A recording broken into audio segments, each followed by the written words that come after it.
अस्सलाम वालेकुम जी, मेरा नाम एडवोकेट मोहम्मद उमर खान है और इस चैनल पर गुफ्तगू करते हैं हम पाकिस्तान में अनाउंस की जाने वाली लेटेस्ट जॉब्स और उनकी प्रिपरेशन के हवाले से। तो अगर आप नए कैंडिडेट हैं, इस चैनल पर पहली बार तशरीफ लाएं तो इस चैनल को जरूर सब्सक्राइब करें ताकि इस तरह की मजीद लेटेस्ट वीडियोज़ हम आप तमाम लोगों तक बर वक्त शेयर कर सकें।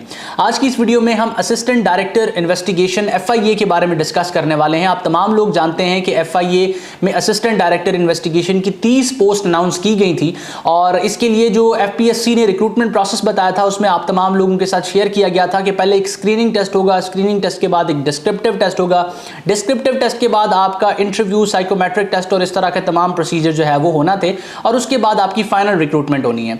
तो जो स्क्रीनिंग टेस्ट है उसके सिलेबस के बारे में अनाउंसमेंट कर दी गई है और वो तमाम जो वैकेंसीज थी, वो तमाम जो पोस्ट थी जो रिसेंटली अनाउंस की गई हैं मार्च के महीने में, उन तमाम पोस्ट के लिए स्क्रीनिंग टेस्ट का सिलेबस जो है वो FPSC की तरफ से अनाउंस किया जा चुका है। आज की इस वीडियो में हम असिस्टेंट डायरेक्टर इन्वेस्टिगेशन के जो पोस्ट थी स्पेसिफिकली उसके सिलेबस के बारे में देखेंगे, उसका जो स्क्रीनिंग टेस्ट है उसके सिलेबस को डिस्कस करेंगे। तो इस वक्त स्क्रीन पर आपको उसका सिलेबस नजर आ रहा है। एक और चीज कि मैं प्रीवियस वीडियो जो मैंने सिलेबस के बारे में बताई थी तो प्रिडिक्टेड सिलेबस यही था, कमोबेश इससे मिलता जुलता सिलेबस है जो आज के इस वीडियो में मैं आपके साथ शेयर करूंगा, लेकिन ये जो वीडियो है ये स्पेसिफिकली उस सिलेबस पे बेस कर रही है जो रिसेंटली अनाउंस किया गया है और साल 2023 के लिए यही वाला सिलेबस है। तो आपको इस वक्त स्क्रीन पर नजर आ रही हैं चीजें।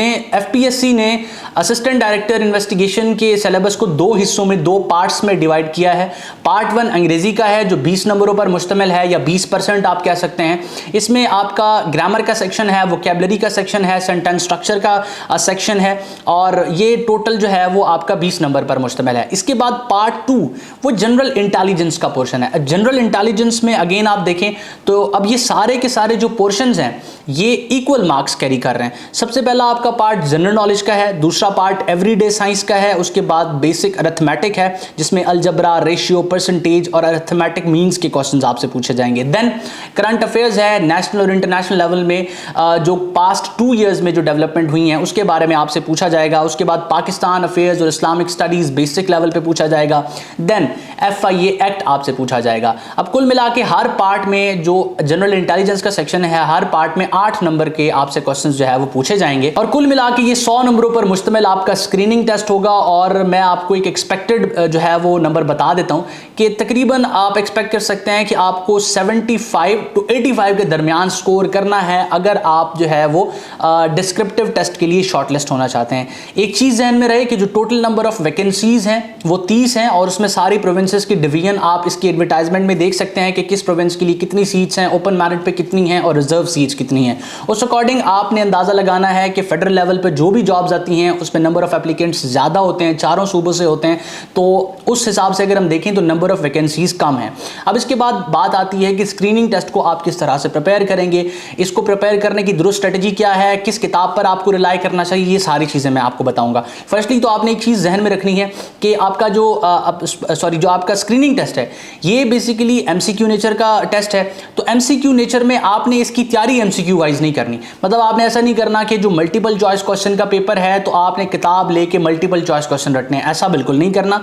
चाहे एग्जाम की नेचर मल्टीपल चॉइस क्वेश्चन की है लेकिन आपने इसको प्रॉपर तैयार करना है हर सब्जेक्ट की। जिस तरह से आपका subject for example general knowledge है या पाकिस्तान स्टडीज है तो इन सब्जेक्ट्स की आपने आउटलाइंस बनानी है और वन पेपर एग्जाम जो भी होते हैं उनको प्रिपेयर करने की बेसिक स्ट्रेटजी यही है कि आपने आउटलाइन बनानी है। आउटलाइन के अंदर उस टॉपिक से रिलेटेड आपने जो भी जो पॉइंट्स होंगे या जो है ना उसमें टॉपिक्स हैं वो आपने कवर करना है। फॉर एग्जांपल अब पाकिस्तान स्टडीज की हम बात करते हैं तो पाकिस्तान स्टडीज को आप 3 हिस्सों में डिवाइड कर सकते हैं। एक प्री पार्टीशन है, एक पोस्ट पार्टीशन है और एक जनरल फैक्ट्स अबाउट पाकिस्तान। ठीक है, जनरल फैक्ट्स में आप जो भी वो टॉपिक्स या वो पॉइंट्स जो प्री पार्टीशन या पोस्ट पार्टीशन में कवर नहीं हो रहे वो आप जनरल फैक्ट्स में कवर कर सकते हैं। एक एग्जांपल के तौर पर मैं आपको बता रहा हूं। अब प्री पार्टीशन को फर्दर आप 2 हिस्सों में डिवाइड कर सकते हैं, बिफोर 1857 और इस हिस्ट्री को आप जो है वो इंडस वैली सिविलाइजेशन से स्टार्ट करेंगे और आफ्टर 1857 इसमें आपका एम्फेसिस जो है वो पाकिस्तान मूवमेंट पर होगा। तो ये कुल मिला के मैं आपको बताने का मकसद ये है कि इस तरह से आपने आउटलाइन बेस हर सब्जेक्ट को कवर करना है ताकि आप इस जो आपका स्क्रीनिंग टेस्ट है इसको एस कर सकें और फिर जो फर्दर प्रोसेस है डिस्क्रिप्टिव टेस्ट का आप उसके लिए शॉर्टलिस्ट हो सकें। तो उम्मीद करता हूं कि आज का जो ये ब्रीफ वीडियो है जिसमें मैं असिस्टेंट डायरेक्टर इन्वेस्टिगेशन FIA के आपको सिलेबस के बारे में बताना चाह रहा था, जो स्क्रीनिंग टेस्ट का सिलेबस है उसमें आपके साथ मैं इंफॉर्मेशन कन्वे कर सका हूं और आप तमाम लोगों के लिए ये वीडियो हेल्पफुल रहा है। किसी भी सवाल या कन्फ्यूजन की सूरत में आप कमेंट सेक्शन को इस्तेमाल करें, मुझसे इन टच आएँ और अपनी क्यूरीज को डिस्कस करें। अल्लाह आपका हामी और नासर हो। लर्नअप पाकिस्तान की तरफ से आप तमाम लोगों के लिए नेक ख्वाहिशात, नेक तमन्नाएं कि आप जो है वो इस एग्ज़ाम को एस करें और इस पोस्ट के लिए रिक्रूट हों। अपना बहुत सारा ख्याल रखें, दुआ में मुझे और मेरी टीम को ज़रूर याद रखें। अल्लाह हाफ़िज़।